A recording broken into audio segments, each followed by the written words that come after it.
years. Gordon Cell. Museum founded, I think it was 2003, but it's about that time. Circa 2003, you know. Yeah. Early 2000s. It's a better way to put it. Before it was just the airport, and then they started adding Yeah, all there the... was an airport here. So this is a Wright 2600 two-row radial. So the pistons are arranged in a circle. The radial engine, they're arranged in a circle around the central crankshaft. And we've got one piston removed here. And when you push this button, you can that's see, cool. you Yeah, can the see movement that's of the it. crankshaft inside, going round and round. So normally the piston would be attached here. When it fires, it would push down and push the rotation of the crankshaft. So that's this one. This is a two-row radial. This is our most powerful engine that we had here. Behind you, we have, this is a Wright Whirlwind. This is the engine that was used on Lindbergh's flight across the Atlantic. Not the exact engine. You know, you look at these things, you look at the way they're built, and you know, they're kind of crude, but the fact that they were able to do the machining to build these things reliable is pretty remarkable.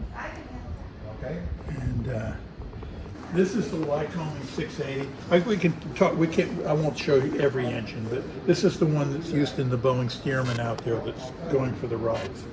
This is a gas turbine. So this is an engine designed to power rotors on a drone from the 50s, 60s. Is that the one that's out there? No. No? Okay, because I saw something that looked like that that's Sort out of there. a helicopter thing Yeah. out there. That's a Bell 47. A Bell 47 is the bubble helicopter they use in MASH. Gotcha. So that's, and I worked on those in the Army. So that's just completely gutted for just the frame? Yeah, I don't know how it got here, what it's doing here, but it's pretty well shot, you know. And these are based on jets, but they have mechanical output to drive a helicopter, a propeller or a helicopter rotor. I see. So these are used on some Sikorskys. This is a Model A Ford engine, okay, from the 1930s. The museum is restoring a plane called a Pete and Paul. And that is from 1929, 1930. And it was an early kit plane where people put these things together, make your own plane. Yeah. And some of them have different engines on. Some of them use the Model A like this. And one of the guys in the museum made this propeller with machine tools and hand carving and balancing and making sure it was absolutely perfect. So I could take you to see that. Do you want to see that now, the Pete and Paul? Sure, yeah. Yeah. So think about the size of that engine. This is the body of the Pete and Paul plane. So this is the kit. Now we're finishing it up. It's supposed to be a two-seater, but nobody who's going to fly it is big enough to fit in these tiny seats. This is for people in the 30s, 20s and 30s, when people were a lot smaller. We're doing it bit by bit. It's probably going to take another year or two before it's done. Very cool. We've been putting fabric on the tail. I don't know if you see those pink. Those are the controls, the elevator and the rudder. That's hand stitch fabric. So you have to do it's almost like a surgical stitch. The FAA requires wing surfaces to be stitched every 2 inches based on the expected speed of this thing.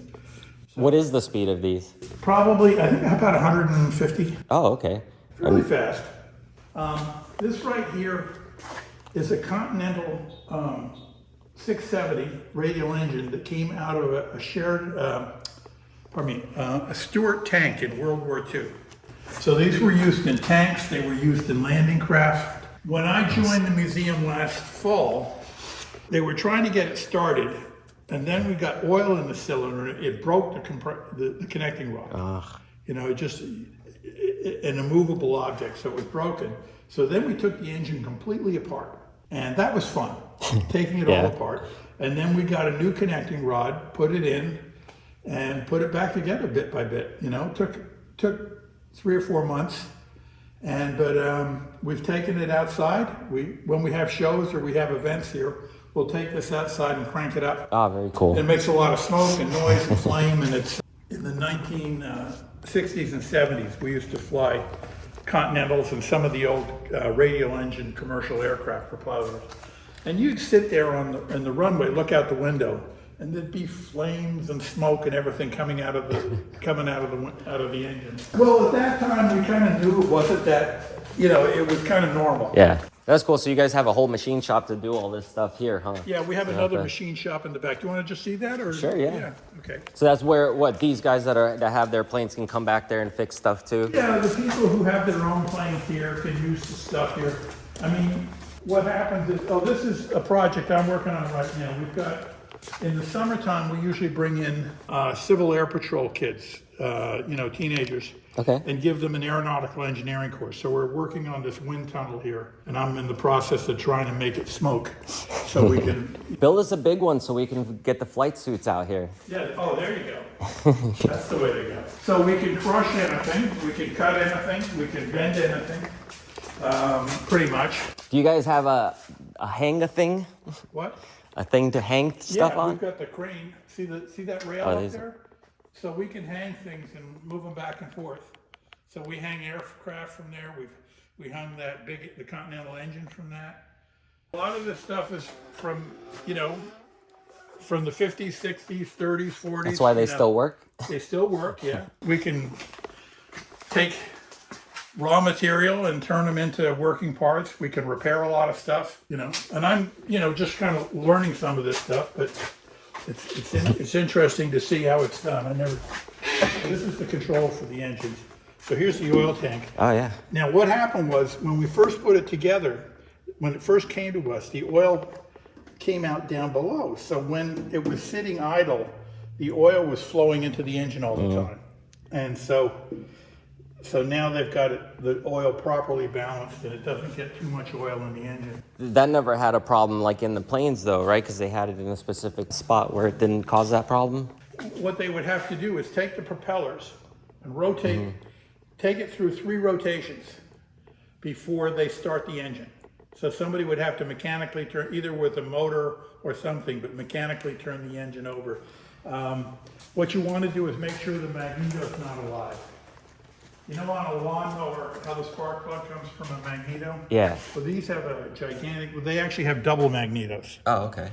And so, that's how they get the spark. Keep the magnetos off and turn it by hand. It won't start. This plane's being a little stubborn today. And he's turning the engine over by hand. Yeah, I saw him doing that earlier.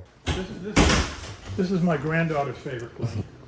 She'll come in here and sit there, put on the headphones, and fly the plane. Too big for it. I wanted to see how. I knew they were small, but I wanted to see. They are small. Yeah. No. Is that the normal seat position, or is that for kids? So many old planes are small. Yeah, he was just saying that back there, showing me one of the planes. I like saying no one really Did you fits see in the it. Pete and Paul project back there? That you had to put in. Yeah. Cut down. You're never going to get 2 people in that. Not 1930s. So this is an interesting piece. This is a Wright glider from the 1911. So this is, 8 years after the first flight of a power plane, but this is a glider. But they don't use ailerons on this. They use wing warping. So you can see there's all the cables there. Oh, How yeah. you put this together is designed so if you want to bank right, you twist the wing a little bit, and then you twist it back the other way. So almost like the paragliding wings. Oh, okay. That's Yeah. what they do, yeah. Even when you're pulling the brake, you're just, pulling that back edge down. So we've got this aerocoup and this aerocoup and this a flying aerocoup in the other hangar. Were these ones that were at one point in service and then they... Yeah, I mean, they were, said, okay, this is not going to fly anymore. Airplanes age kind of sneaky, you've got to watch them, and you've got to maintain them carefully. Oh, I'm learning that with my paramotor, trust me. I was talking to a guy who was involved with the Air Force, the presidential flight Okay. at one point.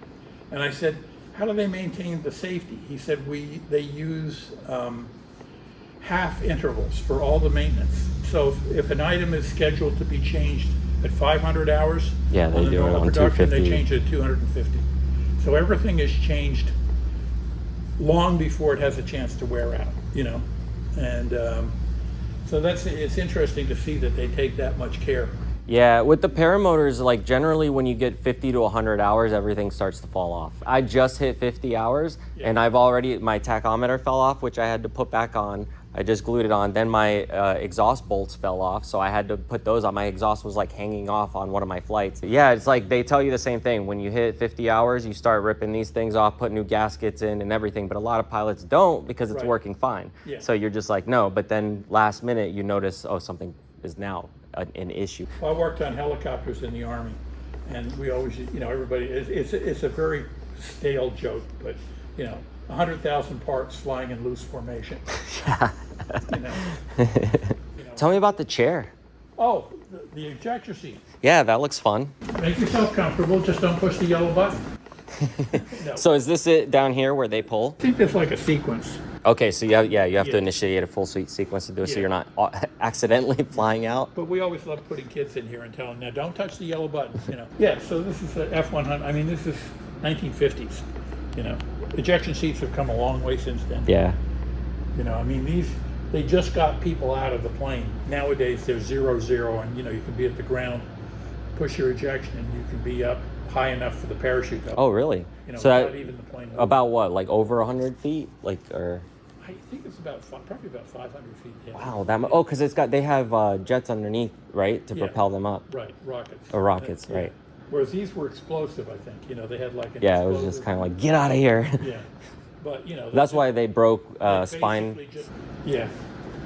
Yeah, whereas the modern ones, they have a more gradual acceleration. Oh, I haven't even seen them yet. I'll have to look them up online and see how they work, because I've only seen these older ones when they show them. Well, I've seen some pictures. Some of the Russians have some amazing ones. They had an accident at the Paris Air Show years ago, and the plane was basically almost upside down. The guy ejected downward, turned around, went up. Oh, so they've got like auto gyros and stuff in them to rotate them? Yeah. That's very interesting. Yeah, no, they're very... Martin Baker is an English company that makes a lot of the ejection seats around the world. And they're pretty famous for that. Who just took off in that blue plane? He was part of the crew that restored this when we first got it from the... Oh, nice. The one that was in here? The Navion. That's an old plane. That's a nice old plane. How you doing? All right, how are you today? Good. He's giving me a little Are tour. you the ground crew today? Not for that plane, no. Oh, no. I'm one of the paramotor guys, just trying to cool Oh, off you're for a one of couple of the minutes. Yeah, I noticed people tend to be... Appreciate it. It is like 90 something out there, and it's so hot. Over here. This is the paramotor side.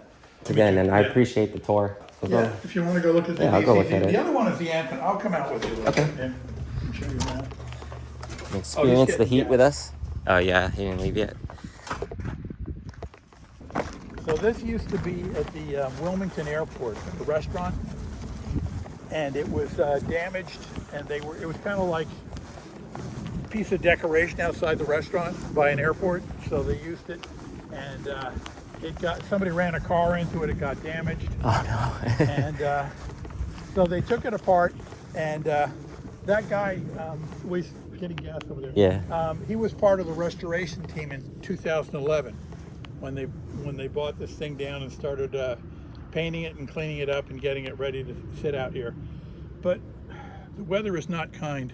I bet sitting out here, yeah, it just damages all the Take stuff the on it, wings huh? off. See these bolts? Yeah.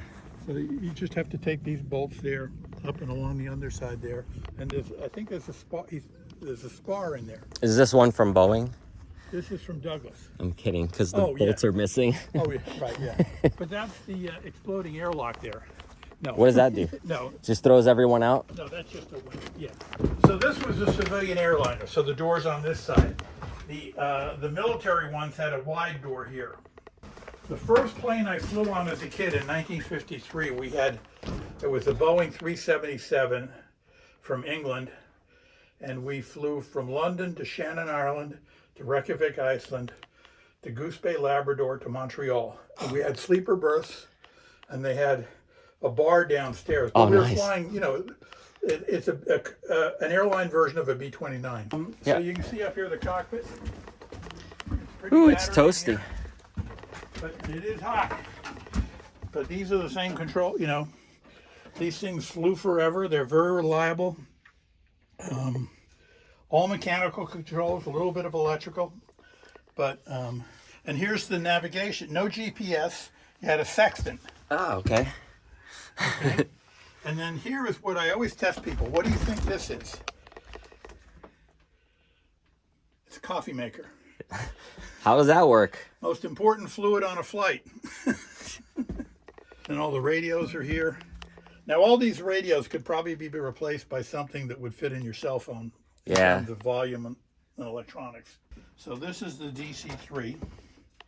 And I mean, there were, I think, almost 30, you know, there were tens of thousands of these made during World War II.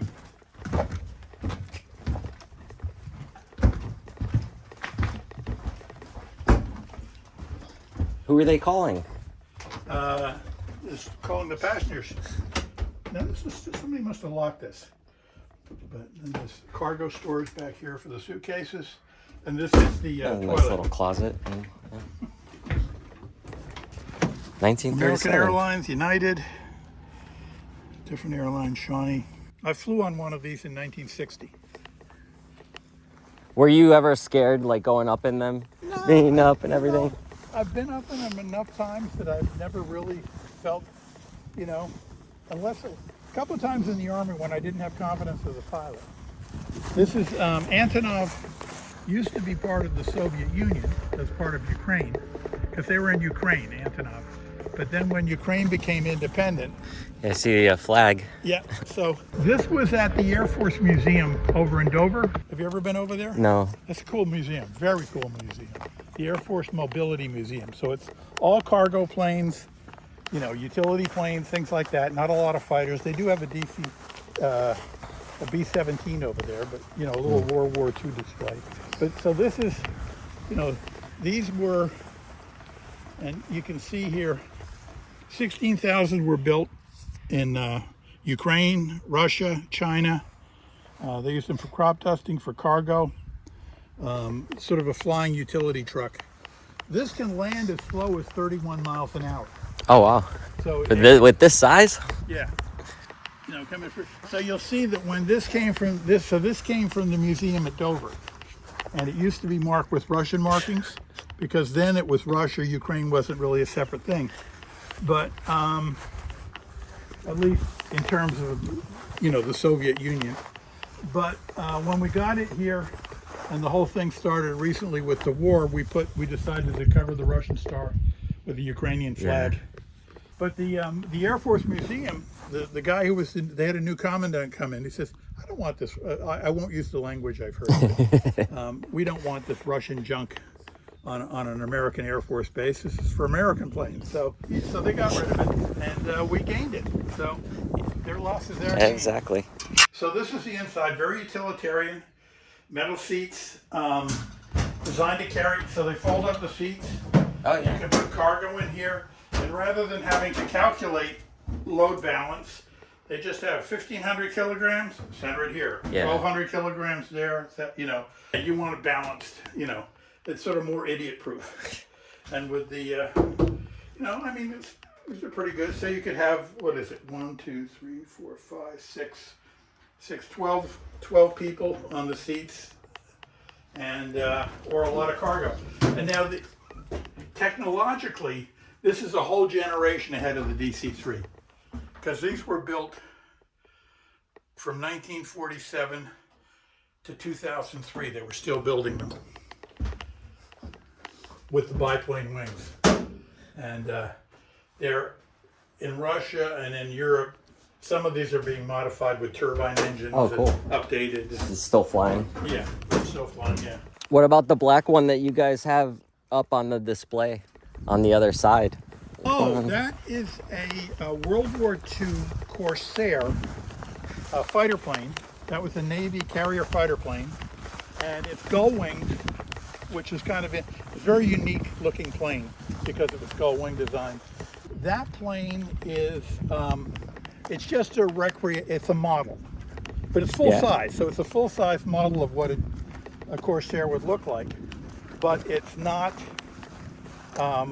you know, in no way flying. It's for decoration. Well, it's flying now up in the air. Yeah, it's up there on that pedestal. This is an agricultural plane. but it's been modified and they use it now for glider towing. Oh, okay. Yeah, I saw that glider out there. Yeah. So that Those look fun. Yeah, no, these are fun. You know, living up here in Delaware with all these farms, a couple of weeks ago I was riding up 301, and all of a sudden I look up, and from about here to that flagpole, one of these was coming in dumping chemicals. You know, looked like it was going to crash into me, and then at the last minute it just pulled over the edge. This right here is a de Havilland of Canada chipmunk. So de Havilland builds aircraft in England, and then there's a de Havilland of Canada, which makes entirely different aircraft in Canada. But this one was actually built in England. It's called the de Havilland Chipmunk. And this was the basic trainer for the RAF, Australia, Canada, very many different countries. And now this is an aluminum metal coated, so it's got a metal wing instead of a fabric wing. And the current King of England learned to fly on one of these. That's an aerobatic. It's called the Catabra. And Catabra is the word aerobatic backwards. And these guys are putting this back together, piece by piece. Yeah, it's good that you put the wings on. Well, it'll fly faster. Or more stable. We're gaining on it. So any of the pilots that come into here can work on their stuff in the shop too if they need to? Yeah, they're members of the museum. So Yeah. Yeah, being a member of the museum and the airport, you kind of get some privileges. Is that the $25 membership thing, or you have separate ones for planes that It's come separate, in? but Yeah. it is different. Yeah, that was the little guy I was talking about back there. Yeah. That's the Bill 47. So that's 1940, late 40s, you know, just after World War II, those first came out. Yeah, like did I tell you I worked on one in the Army? The general crashed it, so the general crashed it, so it was deemed repairable. If a lieutenant had crashed it, it would have been written off long before. Yeah, thanks again for showing me around. Yeah. So that's kind of a short tour. Yeah, no, it's interesting to see all this stuff you don't really get to see anymore. No, and all this stuff is, you know. Oh, that on the wall there, I don't know if you can see. Oh, yeah. That's the wing for the Pete and Paul. So we still have to cover that with fabric. How many of you guys work on it? I don't know, typical, our big work day is, the most people show up on Tuesday, and it seems to be a popular day to come and work. And there's usually probably half a dozen people, you know, maybe 10. Oh, and everyone can help out and Yeah, people do try to different get some things. stuff done, yeah. Yeah. Everyone with their little skills. And little projects, you know, each of us kind of picks out a project. Anyway. Yeah, thanks Well, again. nice meeting you. Yeah. And We'll what's your talk name? again. Dro. Yeah, man. Have a good rest of your day. Yeah. I'm going to go show this one up here and then done with it.